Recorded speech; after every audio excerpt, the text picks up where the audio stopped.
Welcome back, Financial Issues. I'm Dan Celia. It's great to be here. We've got Joel Noble. He is Vice President of Public Policy for Samaritan Ministries. And, you know, there's a lot going on. I don't want to say a lot, but there are a number of things going on in the health sharing industry. And I think we need to call some attention to it just to draw some very stark differences. So we'll do that as well. And I know one of the things, Joel, by the way, welcome. I sure appreciate you being with us. Thanks for having me. One of the things that has happened, I know somewhat recently, is the President Trump's executive order in reference to HSA plans. And he mentioned, it was mentioned in there about health sharing ministries.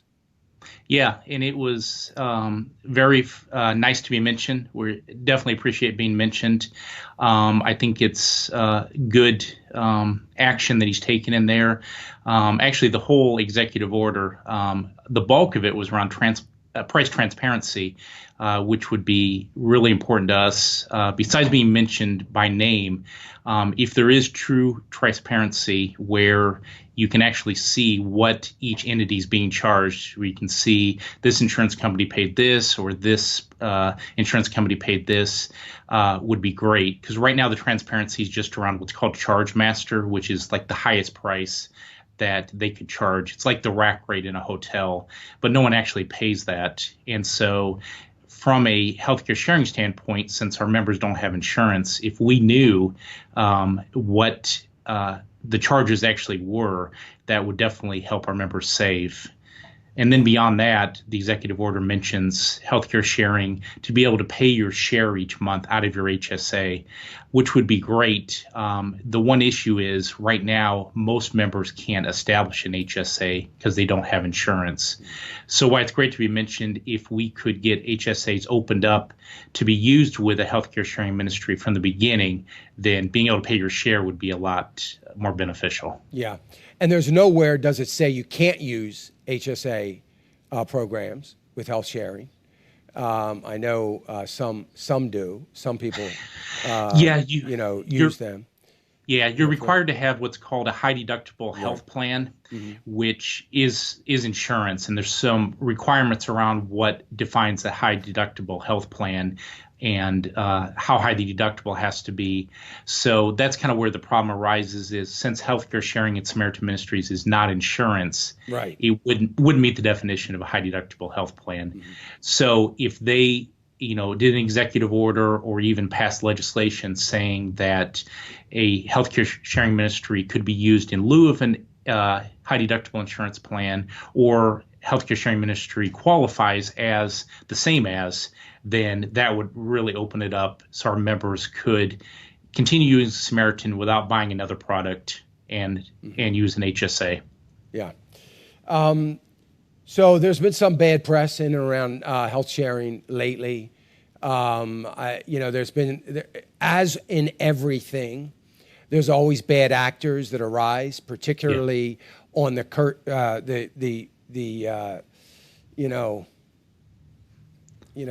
on the riding the wave, so to speak, of the good guys. They surface up, they pretend to be a good guy, and they're not so good. And we've seen that in the press a little bit. They've been shut down. I mean, I hope there's no others out there, but another one probably will be popping up. That's just the way it works.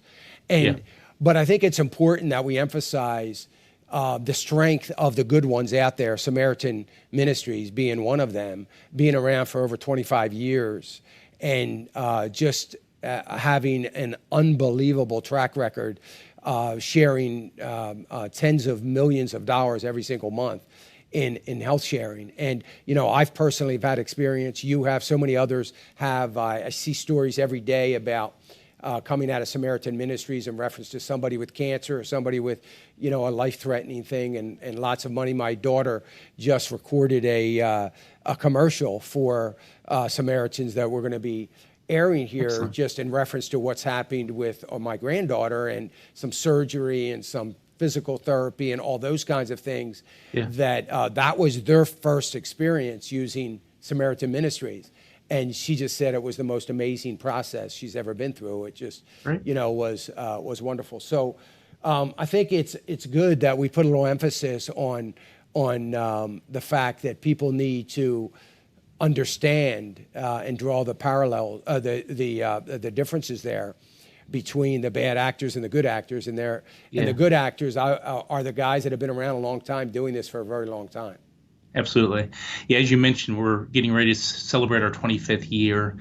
And I don't necessarily know all the issues that rose to these bad actors. But what I can see from at least the articles about them and at least the complaints that's been, brought by either the Attorney General or the Department of Insurance is the confusion between insurance and healthcare sharing ministries. And I know one of the big issues, especially with the one that's been in the news the most, was really blurring that line.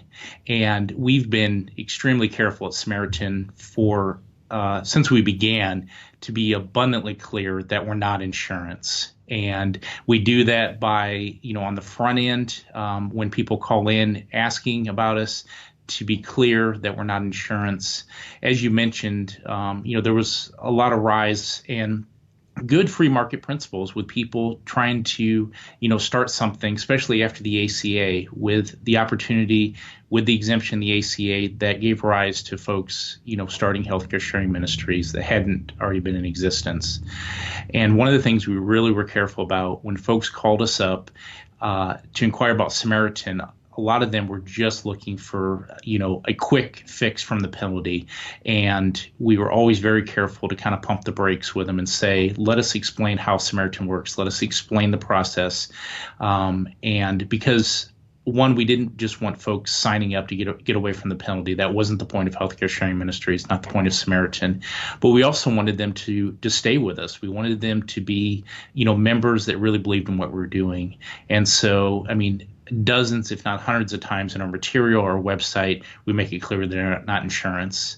And that goes, beyond even the material of making sure that we don't use insurance agents to market Samaritan, which is a very important thing because if this person's selling insurance on Monday and selling healthcare sharing ministries on Tuesday, it's really confusing to the consumer, and that's really kind of where the problem arises with the regulators, because fortunately, they even say in the articles, there's a lot of good ones out there. And, we would like to think that's Samaritan that they're talking about. And we do think that it is. And so, it's unfortunate when a couple bad actors, make it look bad. But, like you said, we've been around 25 years. Mm-hmm. We're sharing nearly $29 million every month. And probably to our credit, one of the things I really like to say is, as far as we know, we've never had a member complain to a government agency in those 25 years. And that is something, we really like to stand on, that, hopefully we're doing it right. Yeah. Well, you're definitely doing it right. And, $29 million a month in sharing is just an amazing number. And, I've been around long enough to see that rise every month, and it just keeps going up. It's just amazing to see what is happening. And, I would just emphasize to people how important it is to have conviction. One of the things I do here, Joel, is I try to tell people, the strategies and what we talk about is about conviction. Yeah. You need to be convicted. You need to be convicted in a powerful way that you're doing what is right in the eyes of the Lord. You are choosing, in the case of Samaritans, you're choosing God's plan for healthcare. And if you're not convicted on that, you shouldn't do it. And I think just like I don't want partners of this ministry that aren't convicted about that first, that aren't enjoying the peace that comes with that conviction. I know Samaritan feels the same way about that. That's what this is. This is a ministry. This is, believers sharing one another's burdens. And that's what it's about, and that's what has to be emphasized all the time. I know it is with you guys, what I try to emphasize all the time. It is about that conviction, and I thought that was interesting. You brought that point up. People were calling, but they didn't really have the conviction, and that's what you guys want. And, absolutely. Because you want people to stay and to appreciate it and understand it. And that's what it's all about. It's critically important. Yeah, absolutely. And I love when I don't have as much opportunity as I used to when I first started to talk to the members. But when I do get to talk to them, especially about public policy questions, one of the things I love to hear is the folks, and we generally have folks that rave about having sent their share every single month for years and years and never having a need, and how much they really enjoy doing that, how they love, writing, right now a family's $495, how they love writing that check every month. And they gleefully say, and I've never had a need. I've never had to take anything back out. And I mean, we're happy to be there. The other members are happy to be there to help them when they have a need. But it always kind of strikes me that that's so rare because honestly, I don't really enjoy paying my car insurance. I don't. Yeah, right. Right. I don't want a car accident. I don't want, I don't want a homeowner's accident, but I don't really enjoy sending it knowing that I'm probably never going to get anything out of it. But that's the neat part about Samaritan. I love helping the other members. And I know that there's, hundreds, if not thousands of members that are out there that are gleefully writing that check every month and have never got anything back in return in terms of from another member. Well, that's a good testament to our members. It really is. And that's the ministry side of what is going on. And that's what we love so much about it, is that opportunity to pray and to share, to send that card out, to write that check. And we just love that part of it. And it is an amazing ministry. We're thankful for you guys. We know you're in the fight in every way you can for all of us. And we appreciate that as well, Joel. Thank you so much. Hey, I want to thank you for watching the clip. We sure do appreciate it. Would you go right now, click on that subscribe button if you haven't already? That helps us. We would appreciate it. Thanks again.